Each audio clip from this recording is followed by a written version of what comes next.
là. Bonsoir à toutes et tous. Je ne sais pas si vous m'entendez bien. Ah si, on t'entend bien. Nickel. Ah, ça, on t'entend bien. Donc, tu es à Berlin ou c'est un nom de famille composé? Non, non, j'ai un nom de famille composé, mais je suis bien à Berlin. Voilà, c'est par défaut, je crois, ça s'est mis comme ça. Mais je suis. Attends, parce que du coup, Ludo, il a des problèmes de géographie. Berlin, c'est l'Allemagne, c'est pas loin de moi. Moi, je suis là. Attends, attends, parce qu'avec la caméra, on voit pas. Moi, je suis là. Et Berlin, c'est là. D'accord. Très bien. Oui, c'est pas loin du Portugal. Alors, Asma, bonsoir. Tu as déjà dû regarder l'émission. Caro est là pour bordéliser donc ce soir. Nous, on est ravis de te recevoir. Nous, on est là pour te faire élire, autant que faire se peut. Et on va faire ensemble une série de questions. D'abord, un portrait, à l'issue duquel on va t'attribuer un qualificatif que tu devras porter à l'Assemblée, fièrement. Est-ce que tu es prête? Oui, absolument. Alors, c'est parti. Asma Rarmaoui.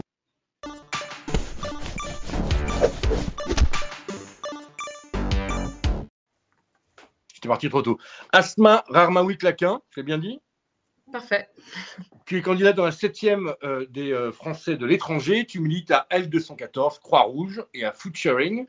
Tes de prédilection sont notamment l'écologie et le climat. Tu as commencé à militer à 7 ans contre un EPR en Bretagne. Et tu cuisines la forêt noire végane et la meringue.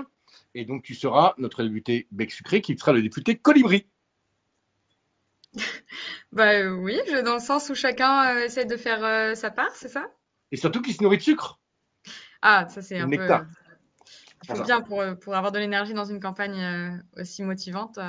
Est-ce que ça te convient? Mais ça me convient très bien. Voilà, si on peut essayer d'éteindre la forêt comme ça, voilà, chacun fait de son mieux. Alors, on va passer du coup à la question honteuse. Tu vas moins aimer.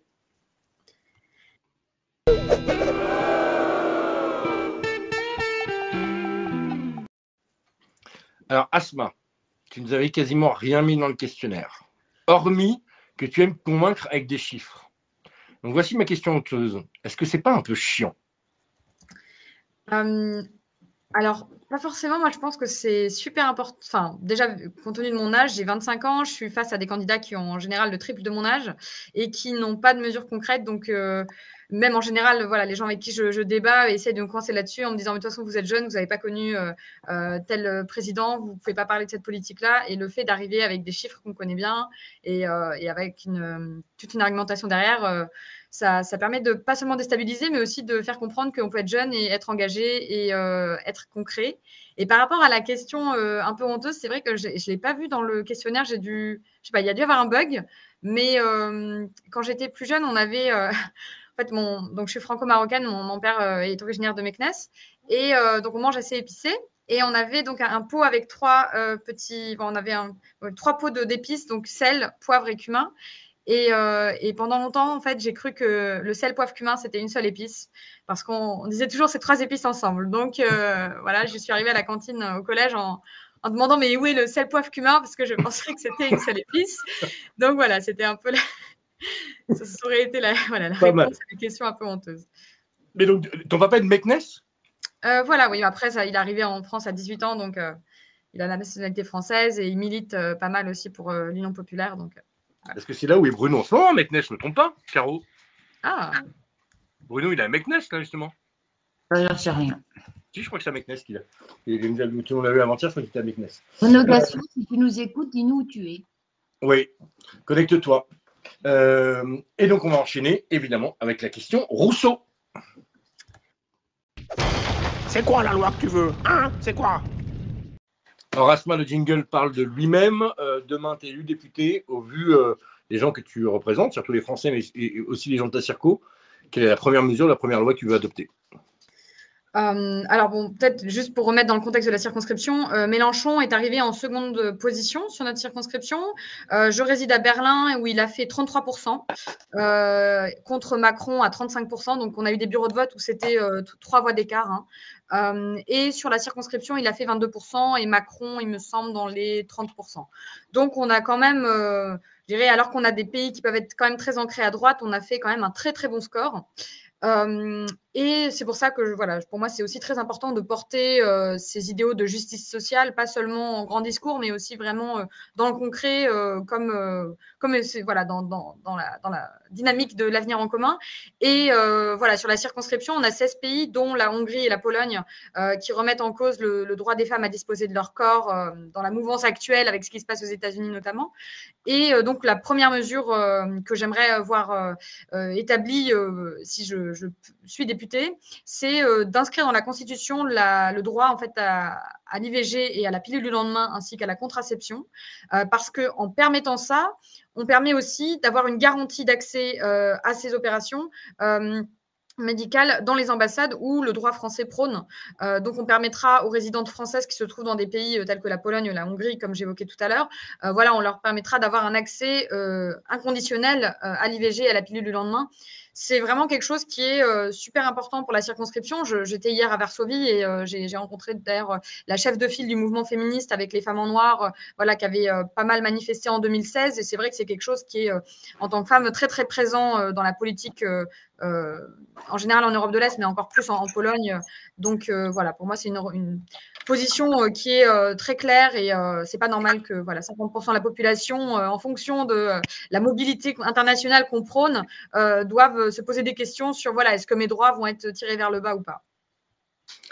Désolé, j'ai dû aller mettre mon téléphone dans le congélateur parce qu'il en surchauffe. C'est un enfer. Alors, j'ai pas du tout entendu ta réponse. Je ne vais pas prétendre le contraire. J'en suis désolé. Je suis sûr que c'était passionnant. Et je pense que Sophie avait une question pour toi.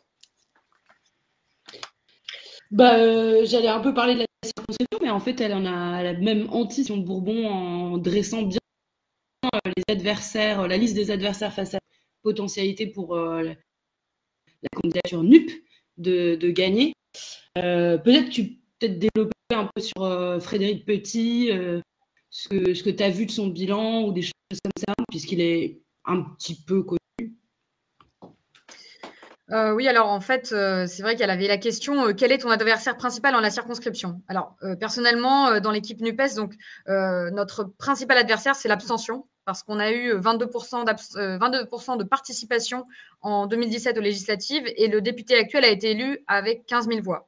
15 000 voix, c'est un gros lycée, école primaire, maternelle. Hein. Je dirais c'est vraiment 4 fois rien. Et c'est aussi pour ça qu'on a vraiment voulu avoir une diversité que la diversité qu'on a essayé de représenter dans la NUPES soit aussi présente dans l'équipe de campagne. Donc, à titre personnel, voilà, ma suppléante Mathilde Olivier est élue à l'Assemblée des Français de l'étranger et elle vient de LV. On a un premier soutien de campagne, Gabriel Richard-Mollard, qui est juriste européen et qui vient du PS. Et une co-directrice, donc Isabelle Desportes et Lily Lorton, qui viennent d'Union Populaire, mais également une autre directrice de campagne qui vient de Génération.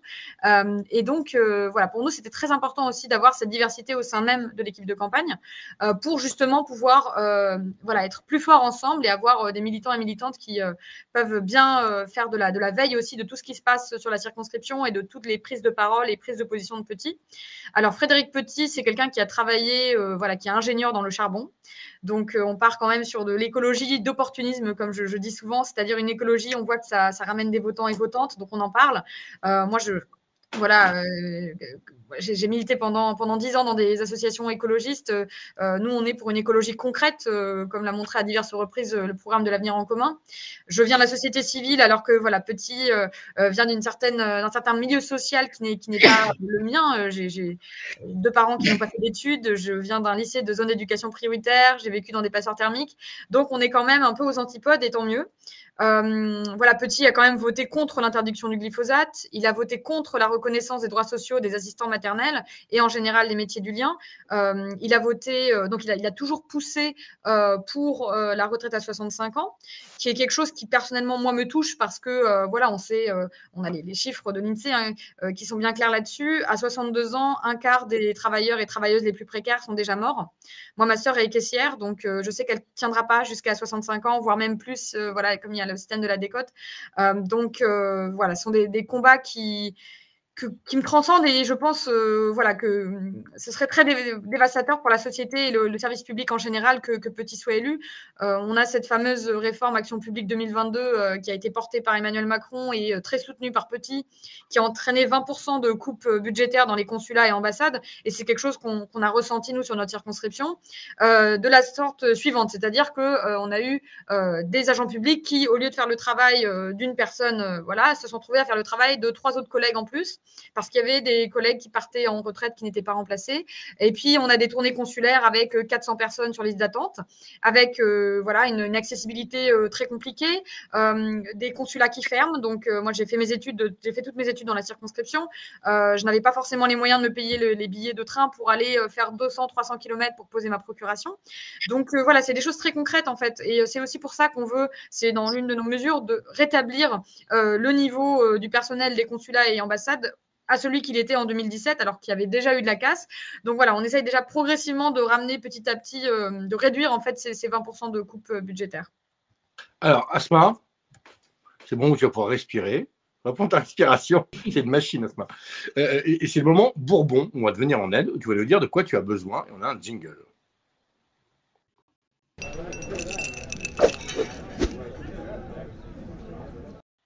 Donc, nous, on veut que tu rentres à l'Assemblée. De quoi tu manques aujourd'hui et qu'est-ce qu'on peut faire pour toi?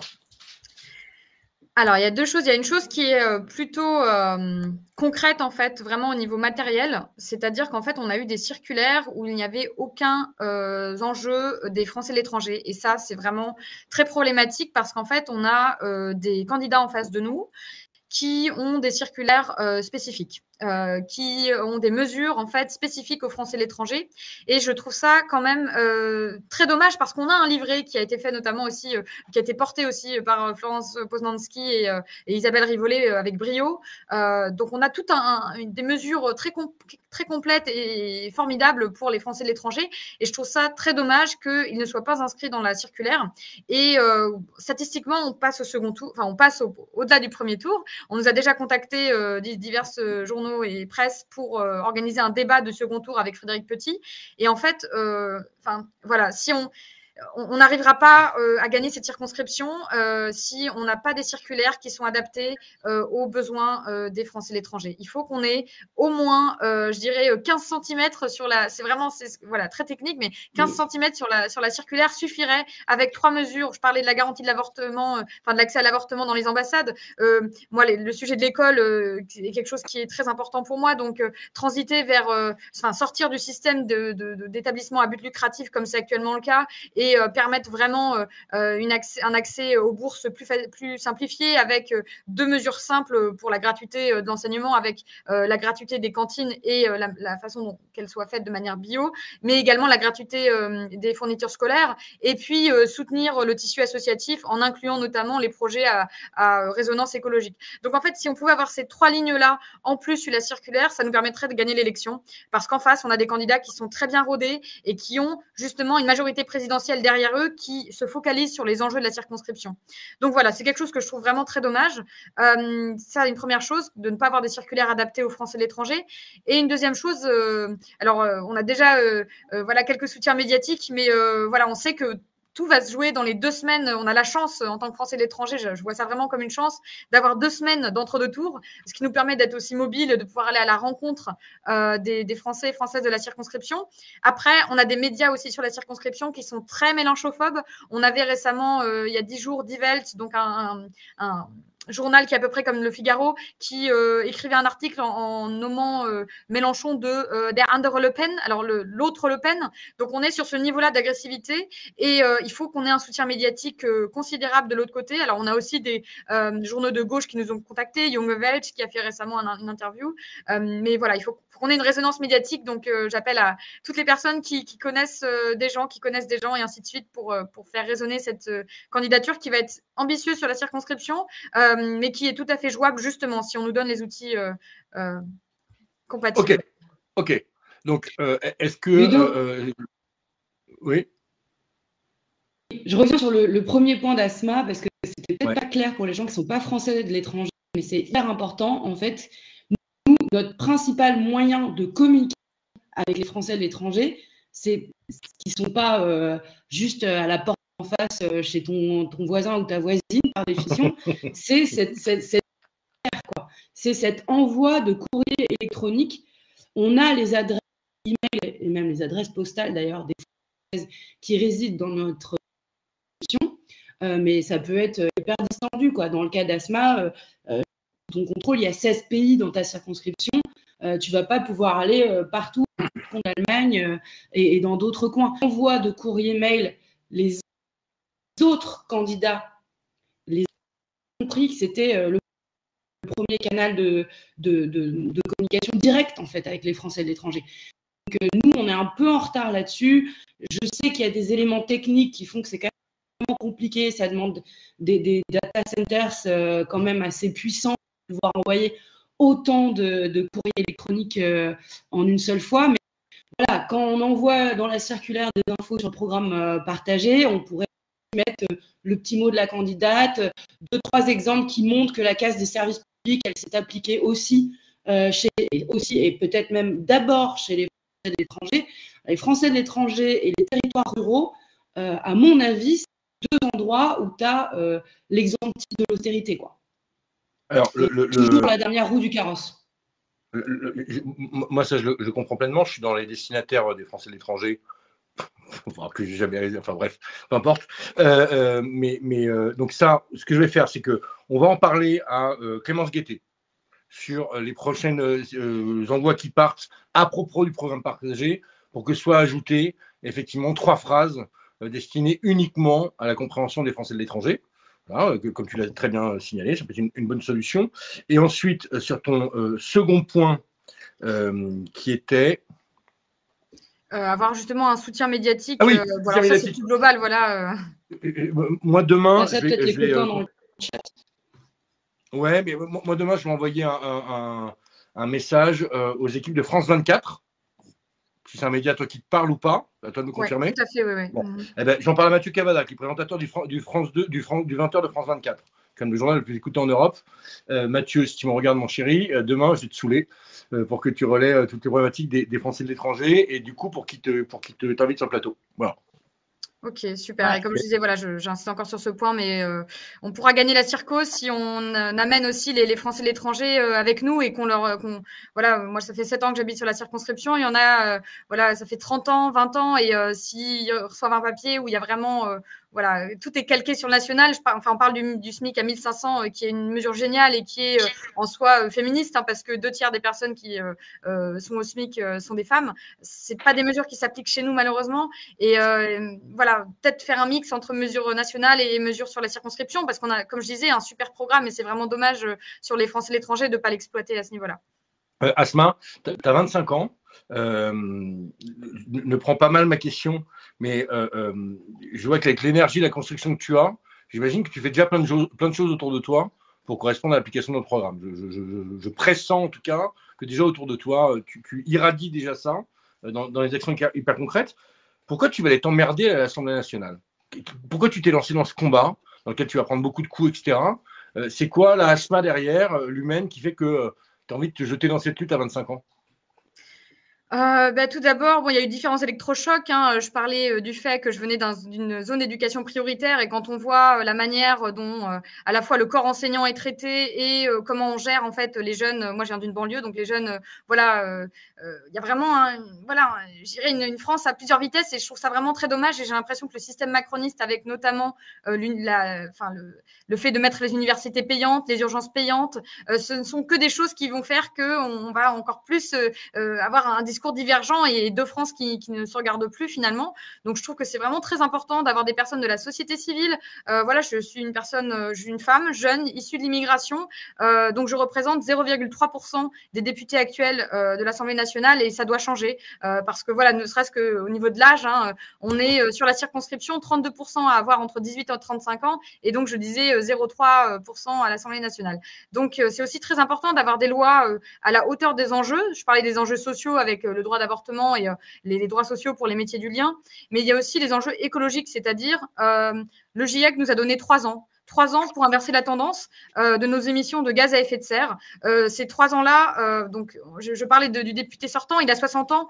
Moi, j'espère à 60 ans pouvoir me regarder dans la glace et me dire que j'ai fait le maximum à mon petit niveau de député, parce que voilà, on est 577 et que je suis aussi très consciente que voilà, on a des amendements rejetés sur amendements rejetés et que c'est un travail démocratique très difficile.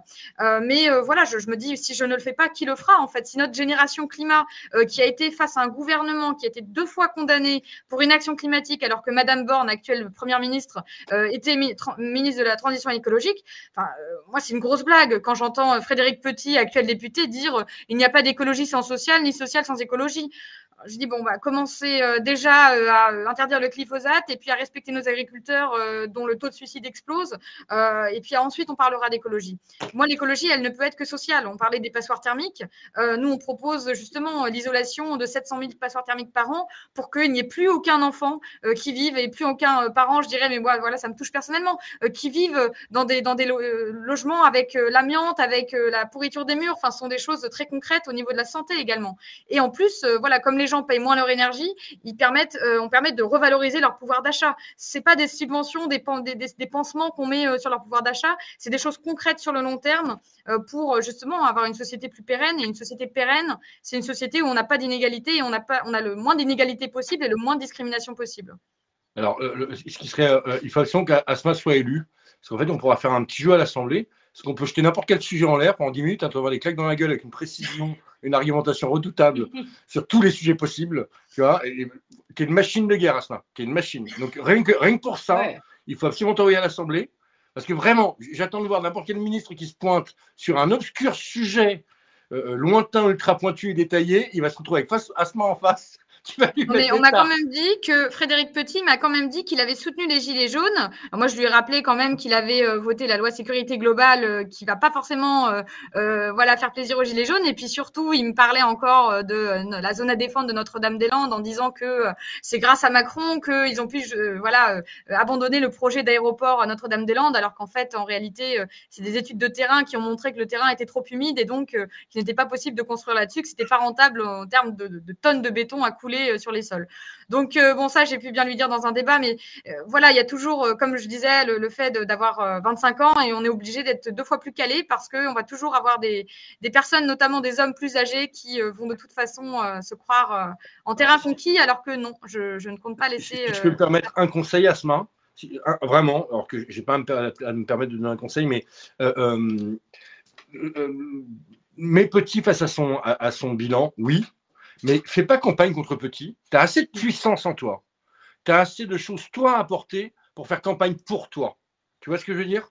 Ouais. Explique aux gens qu'il faut qu'ils votent pour toi, pas contre Petit.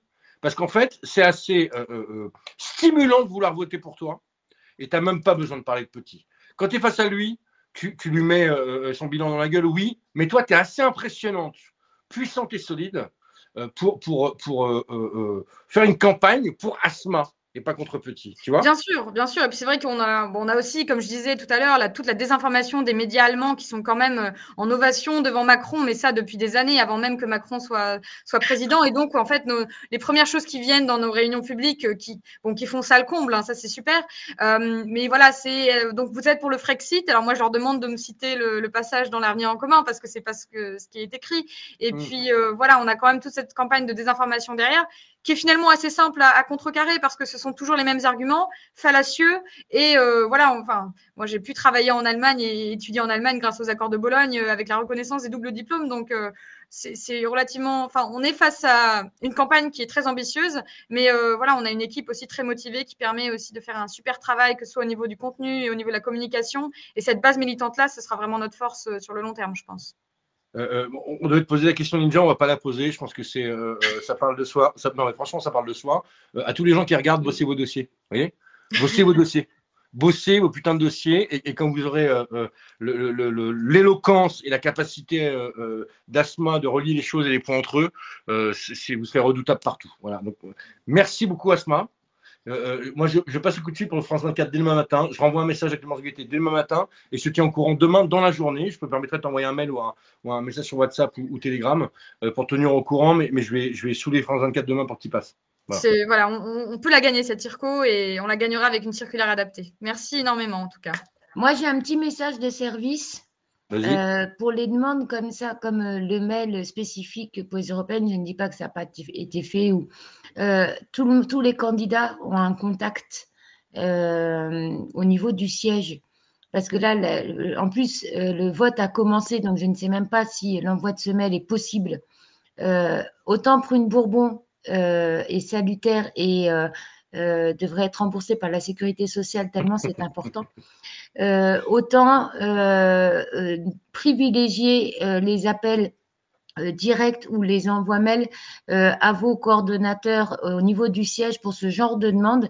Moi, je vais envoyer un message aussi, mais vous avez des contacts privilégiés, les demandes comme ça, et parce que là, en plus, le vote ayant commencé, faut faire gaffe de ne pas se péter le recours du siècle parce que on envoie un truc. Enfin, bon, on va se Ce serait renseigner. pour le deuxième tour, mais Ouais. on a déjà essayé en interne, mais voilà. ça, Mais ce serait pour le deuxième et tour, ouais. je le dis pas que pour toi, hein, c'est pour tous les candidats qui nous écoutent, les directeurs tout le monde là, qui nous écoute. Quand vous avez des demandes, vous avez tous un contact privilégié en tant que candidate. Mais dites-vous bien, c'est pas parce que vous n'avez pas de réponse que la demande n'est pas prise en compte, parce qu'il y a tellement de demandes que des fois, ils attendent d'avoir la réponse pour vous répondre. Ils vont pas vous dire, OK, je regarde. Parce que du coup, ça aurait peut-être pu être fait avant. On va tous regarder donc pour le second tour. Mais voilà, n'hésitez pas à demander et avant, mais on va tous regarder ça. Voilà, Merci Asma. Merci beaucoup à On va vous. clipper tout ça, bien propre, etc. Et soit demain, soit après. Non, demain, on est là. Lundi ou mardi, Super. dernier délai, tu l'auras parce que ça presse. Merci beaucoup. Et puis, Et rendez-vous à l'Assemblée nationale. Oui, merci.